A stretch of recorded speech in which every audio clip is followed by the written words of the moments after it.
लगातार आज 7वां दिन है और हर दिन संख्या बढ़ रही है, हर दिन संख्या बढ़ते दिख रही है। और सबसे ज्यादा खुशी इस बात की होती है कि अगर 30% लोग रोज सेम दिख रहे हैं तो 70% लोग नए दिख रहे हैं। ये इनके इंटेलिजेंस की जो रिपोर्ट जा रही है उसमें भी जा रहा है कि हर दिन 70% लोग जो नए दिख रहे हैं। और मैं बताना चाहूंगा ये संघर्ष है और संघर्ष कोई भी संघर्ष हो, इतने आसानी से चीजें नहीं मिल जाती हैं, इतने आसानी से काम नहीं बनते हैं, वो भी तब जब सत्ता में तानाशाही सरकारें बैठी हो। दूसरी बात है, आज मैं दिन में यहाँ था, दिन के बाद इधर उधर गए सिर्फ इसलिए कि हमने कुछ लोगों से मुलाकात की है, जो इनका प्रशासनिक अमला है, तमाम प्रकार के लोग हैं, उनसे मुलाकात की और बात चल रही है। मैं एक खुशखबरी आपको देना चाहता हूं कि आप जीत के बहुत करीब है, हम जीत के बहुत करीब हैं। इन लोगों ने षड्यंत्र रचे, वो षड्यंत्र हरिद्वार से बसों में बच्चों को भर के देहरादून में नारे लगवाने लाए हो। रुद्रप्रयाग के डीएम के पास रुद्रप्रयाग का बच्चा बनाकर उनको ज्ञापन देने की बात हो।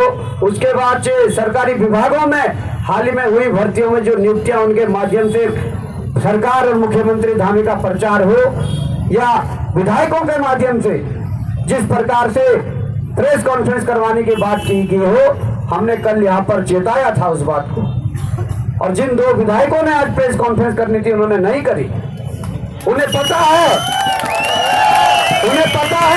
कि 47 डिब्बे काली स्याही के खरीद रखे हैं और एक एक उड़ेली जाएगी।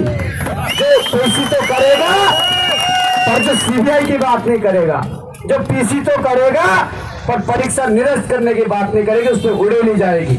मैंने पता लगाया, आज सुबह से विकास नगर के छात्र हमारे चौहान जी को ढूंढ रहे हैं, मुन्ना सिंह चौहान जी को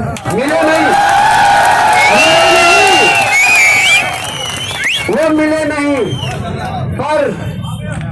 पर पता लगा कि उनको भी 8 से 9 से 10 बार प्रेशर किया गया, तब जाके और कैमरे के सामने और तब जाके पीसी करनी पड़ी। अरे ऐसी भी क्या मजबूरी है? मैं समझ सकता हूँ तुम्हारा 3 साल से वो मंत्रालय वाला प्रसाद नहीं बटा, तो क्या उस कारण तुम युवाओं के खिलाफ चले जाओगे? उस कारण तुम लाखों युवाओं के भविष्य के साथ खिलवाड़ करोगे? वो किस्मत की बात है। समय से पहले और भाग्य से ज्यादा इंसान को कुछ नहीं मिलता, इस बात को ध्यान रखना। अगर मिलना होता तो मिल जाएगा। पर मैं ये कहना चाहता हूं, भाजपा के किसी भी विधायक ने इतनी हिम्मत अगर जुटाई कि वो सीबीआई जांच की मांग नहीं करेगा, परीक्षा निरस्त की मांग नहीं करेगा और उल्टा युवाओं के खिलाफ अगर प्रेस करने की बात करी, तो हमने कह रखा है कि वो सीआई उन पर उड़ेली जाएगी। कौन सी धारा तुम लगाते हो, कौन सा तुम काम करते हो, वो सारी चीजें बताई जाएगी। हम लोग आज कुछ लोगों से मिले, उन लोगों का हाव भाव देखा तो जीत के बहुत करीब हैं, पर हिम्मत बनाए रखनी है। दूसरी बात है कि उनका तरीका बदल गया। हमने कल यहाँ पर अपने वक्तव्य के माध्यम से कहा था कि त्रिवेंद्र जी हैं, पूर्व जो मुख्यमंत्री हैं और वर्तमान हरिद्वार के सांसद हैं, उन्होंने कहा कि हम सीबीआई लाएंगे, पर आज ये पूरी फ्री चल पड़ी। आज मैं अभी थोड़ी देर पहले महेंद्र भट्ट जी की वीडियो देख रहा था, वो कह रहे कि हम सीबीआई लाएंगे। इसका मतलब सरकार को झुकना पड़ेगा, इसका मतलब सरकार को काम करना पड़ेगा। महेंद्र भट्ट जी के बयान के बाद अभी मैं धामी जी का बयान सुन रहा था, वो कह रहे हैं कि अगर युवा चाहता तो हम सीबीआई लाएंगे। इसका मतलब आपका प्रेशर बराबर काम कर रहा है।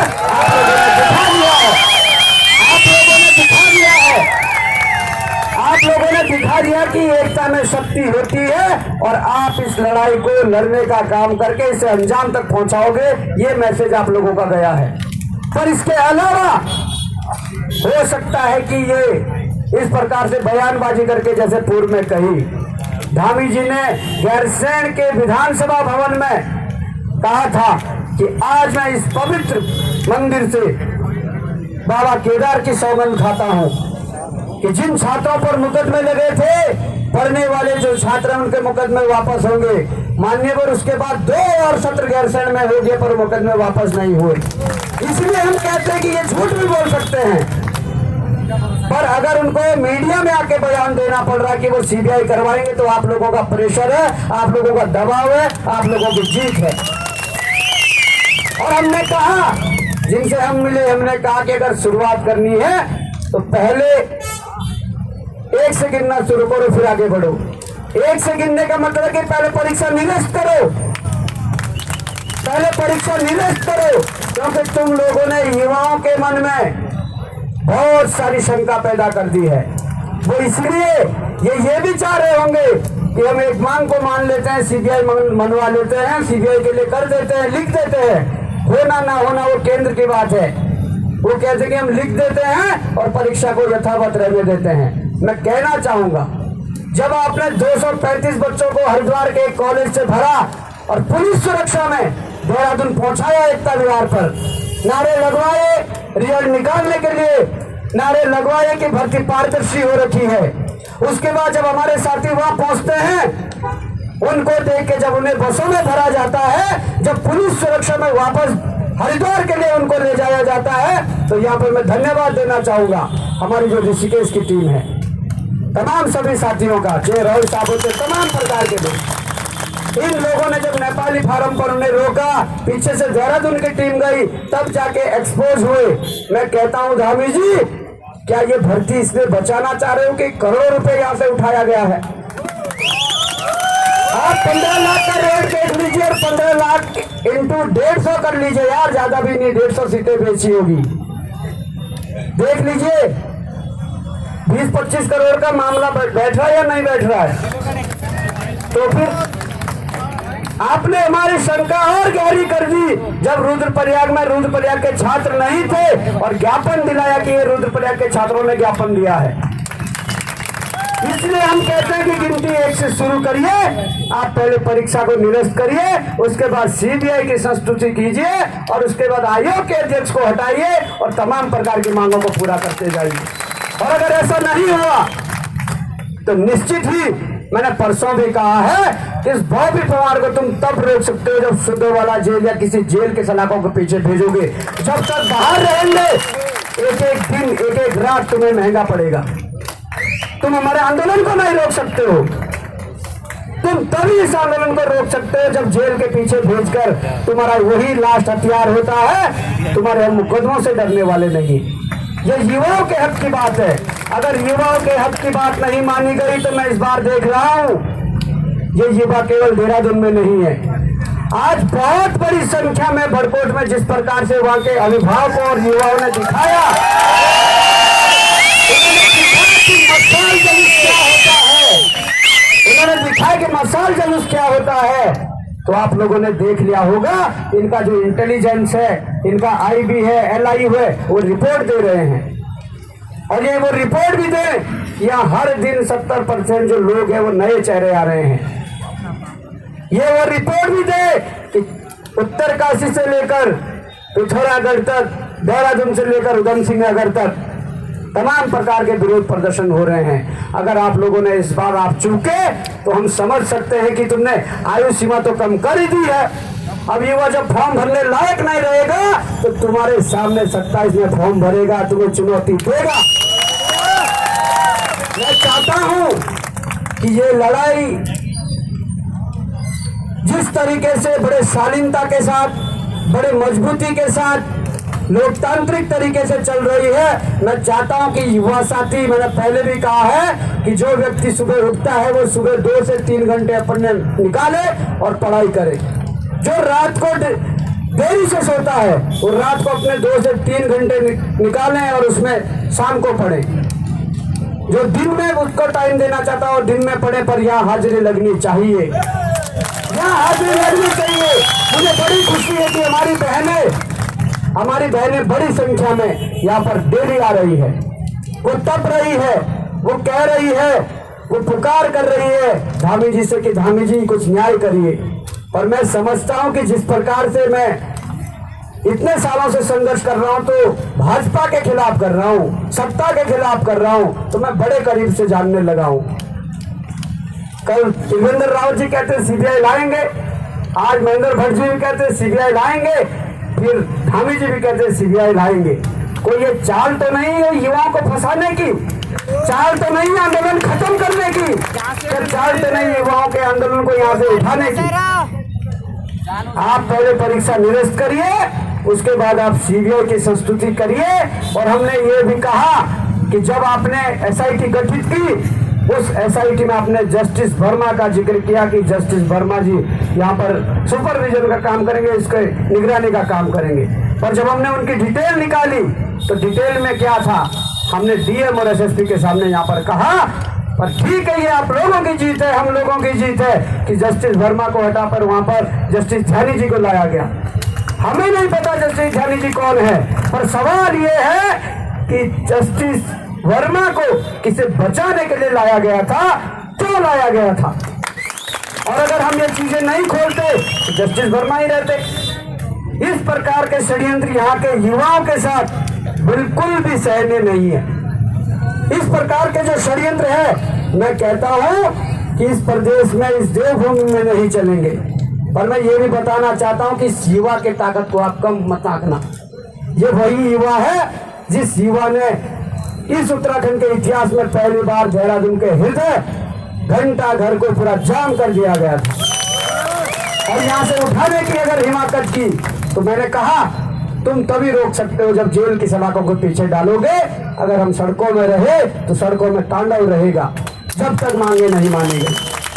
तो इसी संबंध में हमारे एक साथी ने हमें एक कविता भी लिख के भेजी थी और मैं चाहता हूं कि मैं उसे सुनाऊं। छोटी है और बहुत अच्छी कविता है। उत्तराखंड की दिशा और दशा पर प्रस्तुत है अपने मन के उद्गार। उन्होंने, जिन्होंने मुझे भेजा है, उन्होंने लिख के भेजा और उन्होंने कहा कि आप वहाँ मन से उसे कहिए। इसका जो शीर्षक है वो है आओ तापे मिलकर घाम, आओ तापे मिलकर घाम। अब मैं आपको बताना चाहता हूँ इसे आगे बढ़ाने के लिए। राजा ने बदले, बाबा ने बदले, राजा ने बदले, बाबा ने बदले, धामी ने भी अब बदले नाम। राजा ने भी बदले और बाबा ने भी बदले, धामी ने भी अब बदले नाम। आओ मिलकर इन्हें तपाए, चलो भैया 27 में इनको तपाए मिलकर घाम। चलो भैया 27 में इनको तपाए मिलकर घाम। डैम हमारा, झील हमारी, जगह हमारी गई तमाम। डैम हमारा, झील हमारी, जगह हमारी गई तमाम। बिजली हमको मिली नहीं, अब तापो सारे मिलकर घाम। बिजली हमको मिली नहीं, अब तापो सारे मिलकर घाम। जंगल गया, जमीन भी गई, जंगल गया और जमीन भी गई। किया नहीं बस एक भी काम, इनके घर खलियान बिके जब, तब तापे ये खुलकर घाम। तब तापे ये खुलकर घाम। कानून बनाते अपने हित ये, कानून बनाते अपने हित ये, दिखाते अपने को ये महान। दिखाओ इनको ताकत अपनी, तपाओ इनको जेठ का गाम। दिखाओ इनको ताकत अपनी और तपाओ इनको जेठ का गाम। जैसे इनकी चाल है सबकी, जैसे इनकी चाल है सबकी, नहीं चलेगा आगे काम। धामी और इनके चमचों को 27 में भेजो तापने घाम। धामी और इनके चमचों को 27 में भेजो तापने घाम। जैसे बेच रहे जंगल ये, जैसे बेच रहे जंगल ये, बेच ये देंगे चारों धाम। बड़ी गंभीरता से सुनना आप। जैसे बेच रहे जंगल ये, बेच देंगे ये चारों धाम। वक्त अभी है थोड़ा संभलो, वक्त अभी है थोड़ा संभलो। इनको तपाओ सांझ का घाम, इनको तपाओ सांझ का घाम। जो उत्तराखंड के हित ना हो, जो उत्तराखंड के हित ना हो, पार्टी कोई व्यक्ति तमाम, जो उत्तराखंड के हित ना हो, पार्टी कोई व्यक्ति तमाम, इनकी छुट्टी करनी होगी। तापो सारे मिलकर घाम, इनकी छुट्टी करनी होगी। तापो मिलकर सारे घाम। क्या बीजेपी क्या ही कांग्रेस, क्या बीजेपी क्या ही कांग्रेस, सबने लूटा हमें तमाम। 25 सालों का इतिहास बता रहा हूं। क्या बीजेपी क्या कांग्रेस, सबने लूटा हमें तमाम। हम लूटे जब इनको मिलकर, तब तापे ये मिलकर घाम। सब मिलकर तापे ये घाम। उत्तराखंड के नेता सारे, उत्तराखंड के नेता सारे चोर भ्रष्ट और है बेईमान। 2 नंबर के काम करते, प्रभु करना इनका कल्याण, प्रभु करना इनका कल्याण। आप तपाओ इनको घाम, हम तपाए इनको घाम। आओ मिलकर 27 में तपाएंगे इनको जेठ का घाम। तो धन्यवाद। ये कुछ पंक्तियां थी।